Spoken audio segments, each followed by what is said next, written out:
अस्सलाम वालेकुम स्टूडेंट्स, आज हम करेंगे एक्सरसाइज 2.2 का क्वेश्चन नंबर 1। क्वेश्चन नंबर 1 में हमें कहा गया है कि रकम को क्वेश्चन को लॉगरिथमिक जनरल फॉर्म में चेंज करें। तो किसी भी रकम को लॉगरिथमिक जनरल फॉर्म में चेंज करने के लिए हमें एक फार्मूला मैथ में मिलता है जो कि ये है log bx इज इक्वल है y। अब ये है कि इस फार्मूले में b क्या है, b फॉर बेस है, x stands for result and y stands for exponent. ये फार्मूला हम जब यूज़ करेंगे तो हमारी रकम जो है वो एक्सपोनेंशियल फॉर्म से लॉगरिथमिक फॉर्म में चेंज हो जाएगी। क्वेश्चन नंबर 1 में रकम हमें कुछ इस शक्ल में मिलेगी, ठीक है, पावर लिखी हुई होगी, एक्सपोनेंट लिखी हुई होगी, और इसको फिर हम चेंज करेंगे जनरल फॉर्म ऑफ लॉगरिथम में ये वाला फार्मूला लगा के, जो कि फार्मूला क्या है, log b x is equal है y। ये फार्मूला आपने बहुत अच्छे से याद कर लेना है जी। अब इसको समझने के लिए हम एक एग्जांपल सॉल्व करते हैं कि हमें ये रकम दी गई है और ये बात आपने जहन में रखनी है कि देखिए इसके साथ लॉग नहीं लगा हुआ, ठीक है, इसको हमने लॉगरिथमिक फॉर्म में चेंज करना है। ये खुद इस टाइम किस शक्ल में मौजूद है, एक्सपोनेंशियल फॉर्म में मौजूद है, पावर की शक्ल में मौजूद है, कुव्वत नमाई की शक्ल में मौजूद है, यानी इसके ऊपर ये 3 की पावर 4 लिखा हुआ है। तो इसका मतलब है ये कौन सी शक्ल में मौजूद है, कुव्वत नमाई और एक्सपोनेंशियल फॉर्म में। तो हमने इसको लॉगरिथमिक जनरल फॉर्म में जब हमने चेंज करना है तो सबसे पहले हमने अपना फार्मूला अप्लाई करना है। सब लिखेंगे जी, सबसे पहले लॉग बेस, उसी तरह यहाँ नीचे छोटा सा करके, जो छोटी सी इस तरह लिखी जाती है उसे सबस्क्रिप्ट बोलते हैं, ठीक है। 3 को हमने सबस्क्रिप्ट की फॉर्म में लिख लिया, यानी छोटा सा करके लिख लिया। अब हमने रिजल्ट जो है हमारा वो इक्वल के निशान के इस तरफ होता है, ठीक है। तो ये हमारा जो रिजल्ट है इसको हमने यहाँ ऊपर लिख देना है, ठीक है। क्यों? क्योंकि देखिए x स्टैंड्स फॉर रिजल्ट और रिजल्ट कहाँ आ रहा था, बेस के ऊपर। जब हमने क्या करना है, लॉगरिथमिक फॉर्म बनानी है, ठीक है। तो इसका मतलब है ये हमारा रिजल्ट था, क्योंकि ये इक्वल के निशान के इस तरफ था। इक्वल के निशान के जो बराबर होता है वो हमारा रिजल्ट होता है। तो इक्वल के निशान के जो इस तरफ रकम है 81, उसको हमने लिख दिया 3 के ऊपर, और इस तरफ जो एक्सपोनेंट थी उसको हम यहाँ पर एक्सपोनेंट यानी y, ठीक है, उसको हमने कहाँ लेके आना है, इक्वल के निशान के इस तरफ। ठीक हो गया जी। अब ये रकम जो है ये लॉगरिथमिक फॉर्म में है और ये रकम जो है ये एक्सपोनेंशियल फॉर्म में है। अब आपने एक बात याद रखनी है जो आपको क्वेश्चन नंबर 1 और क्वेश्चन नंबर 2 दोनों को सॉल्व करते हुए हेल्पफुल होगी, वो ये कि ये दोनों लॉगरिथमिक फॉर्म्स, ठीक है, और एक्सपोनेंशियल फॉर्म हम यहाँ लिख लेते हैं, इट्स लॉगरिथमिक फॉर्म, ठीक है जी। इट्स लॉगरिथमिक फॉर्म कौन सी है, ये वाली। हम इन दोनों को आपस में इंटरचेंज कर सकते हैं। लॉगरिथमिक फॉर्म को हम वापस एक्सपोनेंशियल फॉर्म में भी बदल सकते हैं और एक्सपोनेंशियल फॉर्म को हम वापस लॉगरिथमिक फॉर्म में भी चेंज कर सकते हैं। किस तरह, देखिए अगर आप थोड़ा सा गौर करें तो असल में क्या हुआ है, सिर्फ 81 और 4 यानी एक्सपोनेंट और रिजल्ट की जगह तब्दील की है हमने, और साथ हमने लॉग लगाया है। अगर हम ये सारी चीजें रिवर्स कर दें, यानी इसी रकम में से हम क्या करें, अगर हम लॉग भी हटा दें और 81 और 4 को वापस उनकी जगह पर ले जाए तो ये रकम क्या हुई है, दोबारा से फिर एक्सपोनेंशियल फॉर्म में बदल गई है। तो इसका मतलब है लॉगरिथमिक फॉर्म को हम एक्सपोनेंशियल फॉर्म में बदल सकते हैं और एक्सपोनेंशियल फॉर्म को लॉगरिथमिक फॉर्म में बदल सकते हैं। यानी जब हमने लॉगरिथमिक फॉर्म में चेंज किया था तो हमने क्या किया था, साथ लिखा था जी लॉग, बेस उधर ही थी हमारी, ठीक है, रिजल्ट और एक्सपोनेंट को जगह बदल दी थी, यानी सिंपल यूं किया था हमने। ठीक हो गया। ये दोनों बातें आपने याद रखनी है जब आपने एक्सपोनेंट को लॉगरिथम में चेंज करना है। ये आपका क्वेश्चन नंबर 1 में सारे क्वेश्चन इसी से रिलेटेड होंगे, और फिर जब क्वेश्चन नंबर 2 आएगा तो आपने वापस लॉगरिथमिक फॉर्म को एक्सपोनेंशियल फॉर्म में बदलना होगा, और उसमें आप क्या करेंगे, जो जो काम आपने किया था वो आप रिवर्स कर देंगे। यानी लॉग लगाया था, लॉग को हटा देंगे, रिजल्ट और एक्सपोनेंट की जगह जहां पहले थी उसको वापस उसकी जगह पे रख देंगे, तो सिंपल आपकी लॉगरिथमिक फॉर्म चेंज हो जाएगी एक्सपोनेंशियल फॉर्म में। ये बात आपने बहुत ध्यान से याद रखनी है। अब अपने बाकी जो क्वेश्चन नंबर 1 के जो सारे पार्ट्स हैं वो स्टेप बाय स्टेप करते हैं, तो इंशाल्लाह आपको ये क्वेश्चन जो है बहुत अच्छे से समझ आ जाएगा। बहुत आसान है, बहुत ईजी है। ये एक छोटा सा पॉइंट, सिर्फ इस फार्मूले को आपने जहन में रखना है। करेंगे 1 बाय 1 करके। अभी जो हमारा सबसे पहला क्वेश्चन है वो उसमें हमें एक रकम दी गई है 10⁻³ इज इक्वल है 1000, और अब हमें ये बात पता चल रही है कि ये रकम हमें एक्सपोनेंट फॉर्म में दी गई है, यानी कुव्वत नमाई की शक्ल में दी गई है, और जब हमने इसको लॉगरिथमिक फॉर्म में चेंज करना है तो हमने अपना ये वाला फार्मूला इस रकम पर अप्लाई करना है। और वो हमारा फार्मूला क्या था? log bx इज इक्वल है y। और इसमें हम ये पीछे बात डिस्कस करके आए हैं कि b हमारा क्या है? बेस है, x रिजल्ट है और y एक्सपोनेंट है। तो दो बातें बस आपने जहन में बिठा लेनी है। एक ये आपका फार्मूला, ठीक है जी, log bx इज इक्वल है y, और दूसरी जो चीज़ है कि वो आपने x हमारा क्या है? x हमारा रिजल्ट है, और रिजल्ट इक्वल के निशान के बाद वाली जो रकम है बस वो उसको रिजल्ट सब कहना है।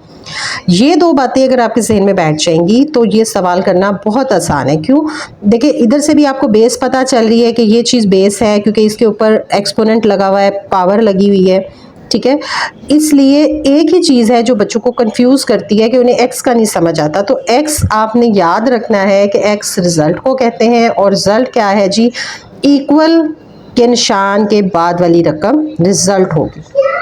अब हम जब इस सवाल को हल करेंगे तो इसमें हमने सबसे पहले ये लाइन लिखनी है कि इसकी लॉगरिथमिक फॉर्म क्या है जी। फार्मूले को देखते हुए हमने सबसे पहले लिख लेना है लॉग, ठीक है। उसके बाद हमारी बेस क्या है?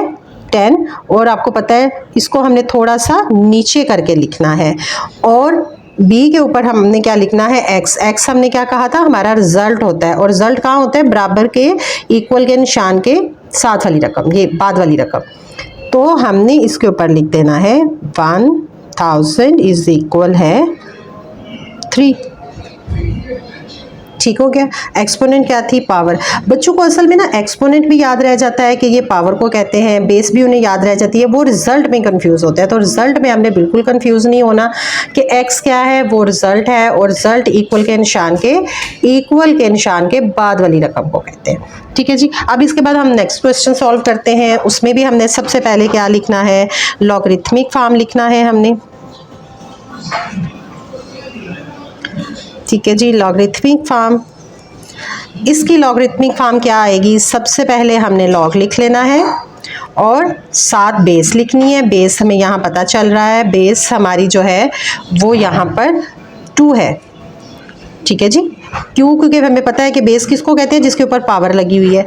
तो log 2, अब ऊपर क्या आएगा? x। x किसको कहते हैं? रिजल्ट को, और रिजल्ट कहाँ होता है? इक्वल के निशान के बाद वाली रकम। तो यहाँ पर आ जाएगा 256, और एक्सपोनेंट जो था वो आपका यहाँ पर आ जाएगा, ठीक है जी। उसके बाद अब हम नेक्स्ट क्वेश्चन सॉल्व करते हैं। तो सेम उसी तरह सबसे पहले आप लिखेंगे लॉगरिथमिक फॉर्म जी, और वो क्या होगी? सबसे पहले हम यहाँ पर लिखेंगे लॉग, बेस हमारे पास क्या है? 3, क्योंकि हमें पता है जिसके ऊपर पावर लगी होती है वो बेस होती है। तो बेस हमने लिख ली 3। उसके बाद हमने लिखना था कि हमारा फार्मूला हमें क्या कह रहा है? x लिखना है, यानी रिजल्ट को इसके ऊपर लिखना है, और रिजल्ट हमारा कहाँ होता है? इक्वल के निशान के बाद। तो 1/27। उसके बाद अब ये x है हमारा, ये हमारा आ जाएगा जनाब y -3, यानी एक्सपोनेंट। सेम इसी तरह अब हम अपने नेक्स्ट क्वेश्चन की तरफ चलते हैं। उसमें भी लॉगरिथमिक फॉर्म है जी।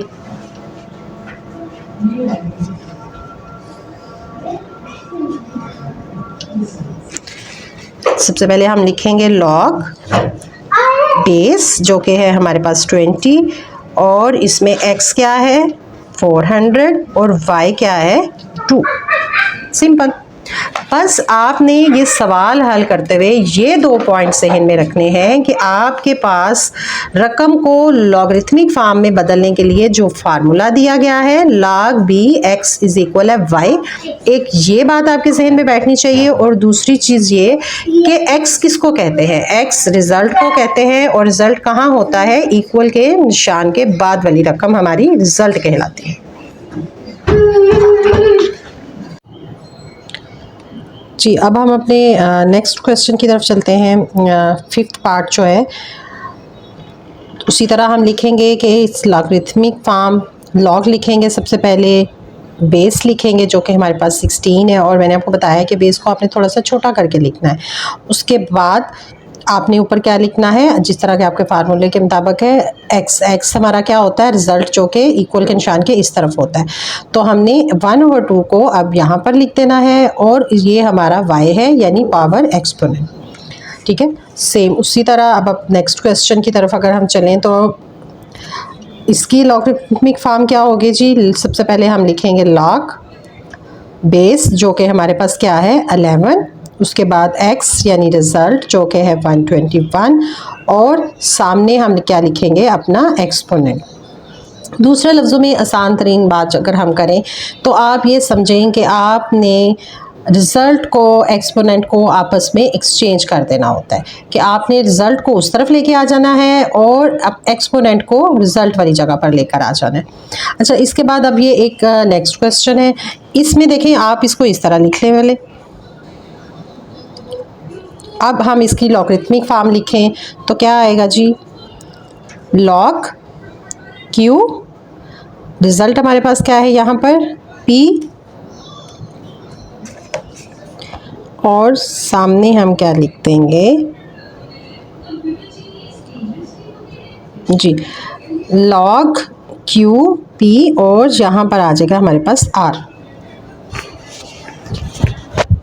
ठीक हो गया जी। इसी तरह अब अगर हम अपना जो फर्स्ट क्वेश्चन का लास्ट पार्ट है, इसकी जो जुज़ 8 है उसको अगर हम सॉल्व करें तो इस क्वेश्चन के लिए भी सेम उसी तरह हम लिखेंगे कि इसकी इट्स अ लॉगरिथमिक फॉर्म। सबसे पहले लॉग लिखेंगे, यहाँ बेस लिखेंगे जो कि 32 है, उसके ऊपर रिज़ल्ट लिखेंगे 1/2, और सामने हम क्या लिख देंगे एक्सपोनेंट यानी y। दूसरे लफ्ज़ों में आप ये कह लें कि 32 को आप उसी तरह बेस बनाएंगे, रिज़ल्ट को आप इस तरफ ले आएंगे और एक्सपोनेंट को आप इस तरफ ले आएंगे। तो अब देखते हैं हम अपना नेक्स्ट क्वेश्चन। यहाँ तक तो बहुत आसान था, इंशाल्लाह नेक्स्ट क्वेश्चन भी आपका बहुत इजी है। बिस्मिल्लाहिर्रहमानिर्रहीम। अब हम चलते हैं अपने क्वेश्चन नंबर 2 की तरफ। इस क्वेश्चन में अब हमें रकम जो है वो लॉगरिथमिक फॉर्म में दी जाएगी और हमने उसको एक्सपोनेंशियल फॉर्म में चेंज करना है, यानी कुव्वत नमाई की शक्ल में चेंज करना है। तो फार्मूला थोड़े से रद्दो बदल के साथ सेम ही है। आपने सिंपली जो बेस है उसको थोड़ा बड़ा करके लिखना है। पहले आप देखें आपने छोटा करके सबस्क्रिप्ट करके लिखा हुआ है ना बी जो है, अब आपने उसको थोड़ा बड़ा करके लिखना है, और जो x और y यानी रिज़ल्ट और एक्सपोनेंट की प्लेसेस चेंज कर देनी है। ठीक है, तो जब आप x को इस तरफ ले आएंगे बराबर के निशान के और एक्सपोनेंट को उठा के बेस के ऊपर लिख देंगे, तो ये आप देखें कि ये आपकी कौन सी शक्ल बन गई है। अब सवाल की रकम की ये बन गई है एक्सपोनेंशियल फॉर्म। यानी सवाल में अगर आप थोड़ा सा इस फार्मूले में थोड़ा सा गौर करें तो क्या हुआ है, बेस वही है, ठीक है, सिर्फ x और y की प्लेसेस चेंज की हैं हमने, यानी हमने रिज़ल्ट और एक्सपोनेंट की प्लेसेस चेंज की हैं, बाकी फार्मूला हमारा वही है। साथ हमने लॉग नहीं लिखना जब हम एक्सपोनेंट फॉर्म में अपनी रकम को चेंज कर रहे होंगे। तो अब आए हम करते हैं प्रॉपर्ली सवाल हल, ताकि हमने ये जो बात की है ये भी हम समझ लें। अच्छा जी, देखें ज़रा, रकम आपको दी गई है log 5 125 इज इक्वल है 3। It's exponential form. जब हमने ऊपर बात की कि जब हमने एक्सपोनेंट की फॉर्म में चेंज करना है, तो ये जो 5 है जिसको आपने पहले एज अ सबस्क्रिप्ट या छोटा सा करके लिखा हुआ था, इसको अब आप थोड़ा बड़ा करके लिखेंगे। ठीक है, x और y की प्लेसेस चेंज कर देंगे, यानी 3 125 की जगह चला जाएगा और 3 की जगह क्या आ जाएगा 125। और साथ आपने लॉग नहीं लिखना। अब अगर वैसे भी अगर इसको हल करके देखें ना आप, तो 5 को जब 3 टाइम्स मल्टीप्लाई किया जाता है तो 125 ही आता है। तो इस तरह से आपने एक रकम को जो कि लॉग की शक्ल में दी गई थी उसको किस में चेंज कर लिया, एक्सपोनेंशियल फॉर्म में। और सिंपल 2 काम आपने किए। पहला क्या कि आपने इसके साथ लॉग नहीं लिखना, दूसरा आपने क्या किया, एक्स और वाई की प्लेसेस को चेंज कर दिया, यानी रिजल्ट और एक्सपोनेंट की प्लेस जगह को चेंज कर दिया। तो वही रकम जो पहले लॉग में थी अब वो किस में चेंज हो गई है, एक्सपोनेंशियल फॉर्म में। जी, इसी तरह अब हम अपना सेकंड पार्ट करते हैं इसी सवाल का, क्वेश्चन नंबर 2 का। इसमें हमें जो रकम दी गई है वो है log 2 16 इज इक्वल है 4। इसकी एक्सपोनेंशियल फॉर्म क्या आएगी जी, उसी तरह ये जो 2 हमने बेस के तौर पे छोटा सा करके सबस्क्रिप्ट करके लिखा हुआ था, इसको अब हम थोड़ा सा बड़ा करके लिखेंगे और x और y की प्लेसेस चेंज कर देंगे, यानी 16 इस तरफ आ जाएगा और 4 इस तरफ आ जाएगा। That's all. ये इसकी एक्सपोनेंशियल फॉर्म है। साथ हमने लॉग बिल्कुल नहीं लिखना क्योंकि अब हम लॉग से ही तो उसको कन्वर्ट कर रहे हैं एक्सपोनेंशियल फॉर्म में।